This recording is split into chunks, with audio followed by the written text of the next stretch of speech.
नमस्कार मित्रांनो, आज आपण मराठी व्याकरणामधील काळ हा अतिशय महत्त्वपूर्ण घटक पाहणार आहोत। संपूर्ण व्याकरण हा काळावर अवलंबित आहे। बघा मित्रांनो, काळ म्हटल्यानंतर आपल्या डोळ्यासमोर एकच येते, ते म्हणजे वेळ। वेळ म्हणजेच काय की समजा एखादी वेळ भूतकाळात घडलेली असेल, एखादी वेळेस वर्तमानात वेळ चालू असेल किंवा एखादी वेळ भविष्यकाळात होणार असेल, याच्यावरून आपल्याला काळ हा अर्थ स्पष्ट होतो। बघा मित्रांनो, काळ म्हणजेच नेमकं काय, त्यालाच आपण काळला इंग्रजीमध्ये टेन्स असे म्हणतो।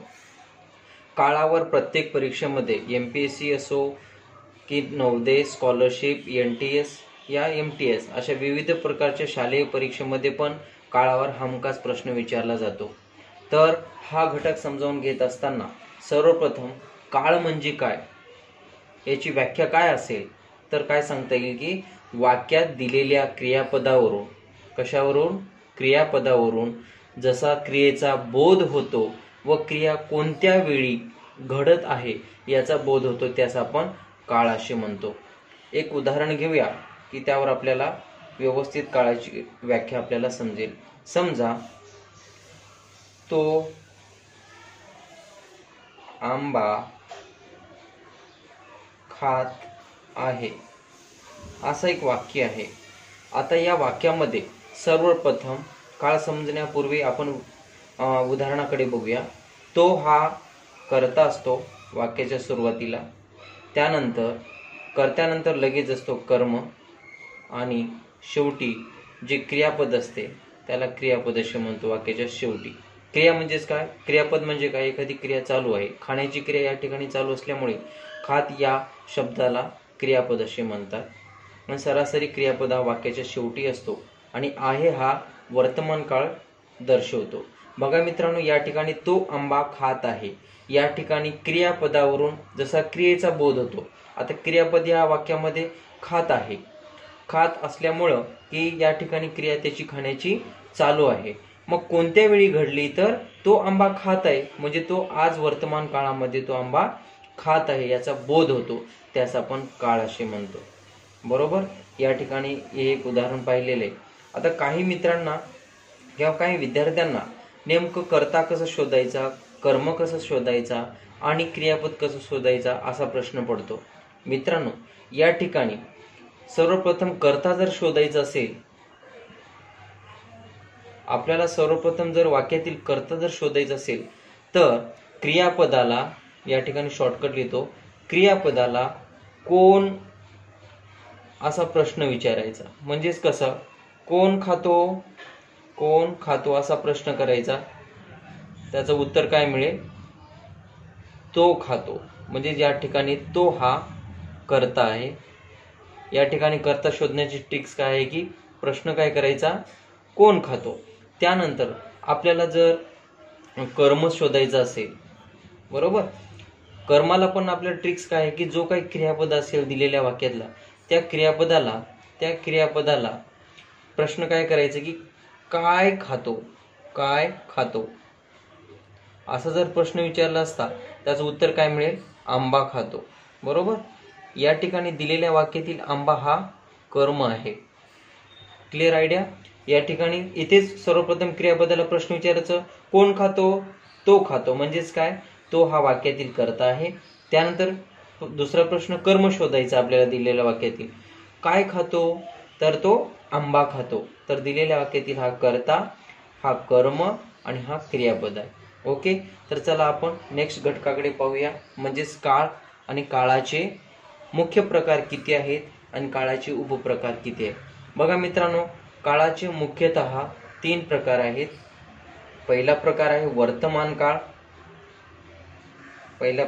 वर्तमान काळ, दुसरा आहे भूतकाळ आणि तिसरा प्रकार आहे भविष्यकाळ।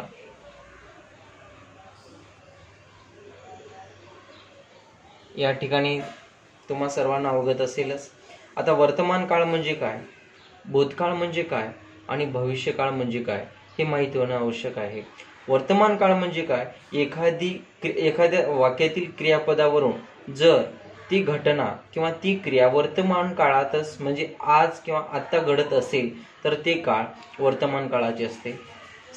आणि त्यानंतर भूतकाळाची व्याख्या काय करता येईल की जर एखादी क्रियापदावरून जर एखादी क्रिया पूर्वी घडली असेल जेव्हा असा बोध होतो तर ते वाक्य भूतकाळाचे असते. त्यानंतर भविष्यकाळ हा तिसरा प्रकार आहे मुख्य प्रकार काळाचा. त्यानंतर भविष्यकाळ म्हणजे काय, जेव्हा एखादी क्रिया भविष्यकाळात किंवा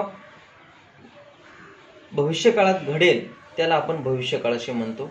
तर सर्वप्रथम बघूया की काळाचे 3 मुख्य प्रकार पाहिले. प्रत्येक काळाचे 4 उपप्रकार आहेत.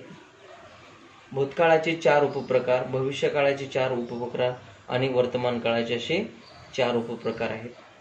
वर्तमान काळाचा पहिला आहे उपप्रकार म्हणजे त्याला आपण पोट प्रकार पण म्हणू. पहिला प्रकार आहे साधा, या ठिकाणी शॉर्टकटमध्ये वर्तमान काळ.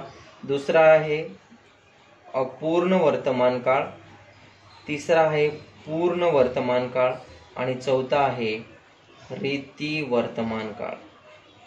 बघा मित्रांनो, वर्तमान काळाचे 4 पोट प्रकार आहेत. त्यानंतर ज्याप्रमाणे वर्तमान काळाचे 4 पोट प्रकार आहेत तसेच भूतकाळाचे पण 4 पोट प्रकार आहेत. साधा भूतकाळ, त्यानंतर अपूर्ण भूतकाळ, परत पूर्ण भूतकाळ आणि रीती भूतकाळ. अशा प्रकारे भूतकाळाचे पण 4 उपप्रकार म्हणजे पोट प्रकार आहेत. भविष्यकाळाचे याच प्रकारे आहेत.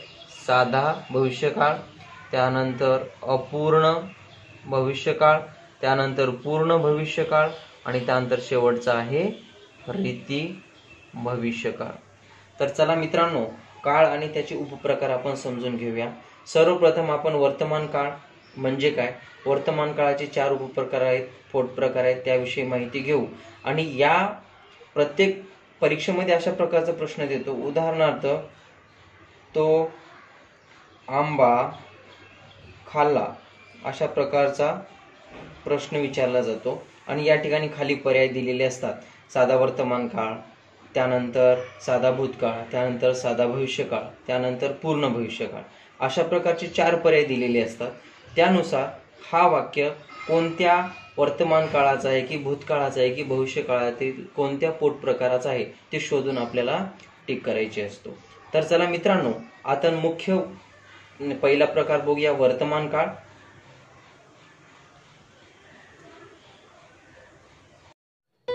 तुम्हाला जर हा व्हिडिओ आवडला असेल तर माझ्या चॅनलला सबस्क्राईब करा.